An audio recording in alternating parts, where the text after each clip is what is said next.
সাকিব ভাই হয়তো বাইরের নায়িকাদের সাথে কাজ করতে এখন ভালো লাগছে, এর জন্য করছে।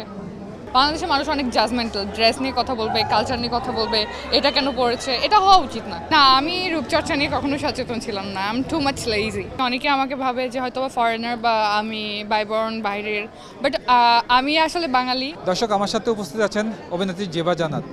জানবো আসলে জেবার যখন অভিনয় জগৎ ছাড়াও যখন নিজেকে সময় দেওয়া হয়, আসলে কি নিয়ে ব্যস্ততা থাকা হয় সারাক্ষণ, মানে যখন বাসা থাকেন বা দেশের বাইরে যাচ্ছেন, কি ব্যস্ততা কেমন কাটে? আমি নিজেকে নিয়ে বিজি থাকি, কিভাবে নিজেকে ইমপ্রুভ করব, তারপরে নিজেকে হ্যাপি রাখবো, তারপরে এই তো, আর ফ্যামিলিকে সময় দেওয়া হয়। আচ্ছা, জেবাকে যখন আমরা দেখি দেশের বাইরে ঘুরে বেড়াচ্ছেন বা বিভিন্ন সি বিচে যাচ্ছেন বা বিভিন্ন জায়গায় দেখি, তখন তো অনেকেই ধরতে পারেন না যে এটা কি বাংলাদেশের সেই জেবা জান্নাত কিনা। এই বিষয়টি আসলে আপনার কেমন লাগে? হ্যাঁ, এই কমেন্ট আমি অনেক পেয়েছি। অনেকে আমাকে ভাবে যে হয়তো ফরেনার বা আমি বাইবর্ন বাইরের, বাট আমি আসলে বাঙালি, আমার ফ্যামিলি সবাই বাঙালি, সো ইয়া আমি বাঙালি। আচ্ছা, যেবার একটু একটা বিষয় জানার ইচ্ছে যে আসলে শোবিজে কবে থেকে কাজ শুরু করা হয়, অর্থাৎ বাংলাদেশের শোবিজ ইন্ডাস্ট্রিতে আপনার জার্নিটা কবে থেকে? এটা হবে 22-এর মিডলে, মেবি 22-এর মিডলে, 2022-এ। প্রথম কাজ কি ছিল? আমার প্রথম কাজ ছিল একটা ফটোশ্যুট, তারপর আরেকটা কাজ ছিল হচ্ছে লাভস দ্য হালাল ব্র্যান্ড টিভিসি। দরজ সিনেমা দেখার পরে অনেকেই বলছেন যে দেশের বাইরে কেন নায়িকা খুঁজতে যান শাকিব খান। আসলে কি বাংলাদেশের নায়িকার সংকট আছে বলে আপনার কি মনে হয়? না, বাংলাদেশে তো অনেক নায়িকা, এখন যে যাকে প্রেফার করে, তো সাকিব ভাই হয়তো বাইরের নায়িকাদের সাথে কাজ করতে এখন ভালো লাগছে, এর জন্য করছে। নায়কেরও তো ওরকম সংকট নেই। আসলে কোন বিষয়টার আপনি সংকট বলে মনে করেন আসলে? না, সংকট ছিল যে আগে সিনেমা হলে যে মানুষ সিনেমা দেখতো না, এখন অনেক দেখে, কেজ এখন অনেক ইমপ্রুভ হচ্ছে। এখন যে কাজগুলো হচ্ছে চরকি, তারপর হচ্ছে সবগুলোতে এখন অনেক ইমপ্রুভ করেছে। এখন তো মানুষ সিনেমা হলে যায়, সিনেমা দেখে, স্টোরিগুলো আগে থেকে অনেক বেটার। জেবা জান্নাত, আসলে আপনি যখন দেশের বাইরে কাজ করেন বা দেশের বাইরে ঘুরতে যান, তখন কি মনে হয় আসলে সেখানকার শোবিজ ইন্ডাস্ট্রি এবং বাংলাদেশের শোবিজ ইন্ডাস্ট্রি, এই দুইটার মধ্যে যদি কম্পেয়ার করেন, আসলে দেশের শোবিজ ইন্ডাস্ট্রির ঘাটতির জায়গা কোনটা?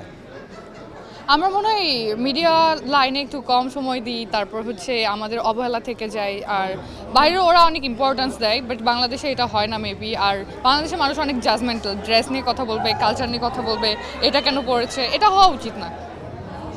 মানে এই আপনি কি সোশ্যাল মিডিয়ার কথা বলতে চাচ্ছেন যে নায়িকাদেরকে বা অভিনেত্রীদেরকে বিভিন্ন বিষয়ে কমেন্ট করা হয়, এটা কি তাদেরকে ডিমোটিভেট করে এমন কিছু? ডিমোটিভেট করে না, বাট ভালো কমেন্ট পেলে সবার ভালো লাগে, খারাপ কমেন্ট পেলে সবার খারাপ লাগে, এটা স্বাভাবিক। তো একজন শিল্পী যে ভালো কাজ করছে বা ভালো কাজ করার ট্রাই করছে, তাকে আরও এনকারেজ করা উচিত। আর যদি ওইভাবে যদি মনটা খারাপ করে দেওয়া হয়, তাহলে তো খারাপ না।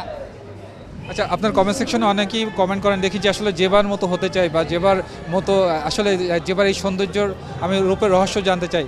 আসলে তাদের উদ্দেশ্যে কিছু বলার আছে কিনা? আমার রূপের রহস্য Sandalina sandal soap. I am the brand ambassador of Sandalina, that's why.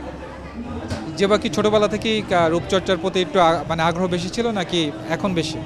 না, আমি রূপচর্চা নিয়ে কখনো সচেতন ছিলাম না, I am too much lazy. আমার ইচ্ছা ছিল এডুকেটেড হওয়া, আর আমার বাবা মার ইচ্ছা ছিল ডক্টর হওয়া, সো ওটাই প্ল্যানিং ছিল। আর এখন যে মিডিয়াতে এসেছি জন্য আমার প্ল্যানগুলো সব সরে গিয়েছে, এমন কিছু না। বাবা মার ইচ্ছা কি কতখানি পূরণ করতে পেরেছেন? আই এম স্টিল স্টাডিং, আমার স্টাডি এখনো কমপ্লিট হয় না, কিছুদিনের মধ্যে কমপ্লিট হবে। সো লেটস সি কি হয়, রেজাল্টের উপর ডিপেন্ড করছে, ফিউচারে কী করছি তার উপর ডিপেন্ড করছে যে বাবা মার মানে স্বপ্ন কতটুকু পূরণ করতে পারছি। আচ্ছা, আমরা তো অভিনয় শিল্পী হিসাবে বেশি চিনি জেবা জান্নাতকে। আসলে জেবার অন্য কোনো প্রতিভা আছে যেটা আজকে বলা যায় দর্শকদের উদ্দেশ্যে, যেটা আমরা কখনোই দেখিনি? Double million offer Walton fridge কিনে পেতে পারেন 20 লক্ষ টাকা, রয়েছে কোটি কোটি টাকার নিশ্চিত উপহার। আমার প্রতিভা, না আমি ড্রয়িং ভালো করতাম, দ্যাটস ট্রু। আমি অনেক ভালো ড্রয়িং করতাম, তারপরে হচ্ছে আমার ফটোশ্যুট করতে অনেক ভালো লাগে, আমার ফ্যাশন ডিজাইনার হওয়ার ইচ্ছা ছিল। তো কখনো কি ভবিষ্যতে সুযোগ হলে কি ফ্যাশন ডিজাইনিং নিয়ে কোনো কাজ করার ইচ্ছা আছে কিনা? না, কোনো ইচ্ছা নাই, আগে ছিল এখন নাই। আপনার ভক্তদের উদ্দেশ্যে কিছু বলার আছে কিনা?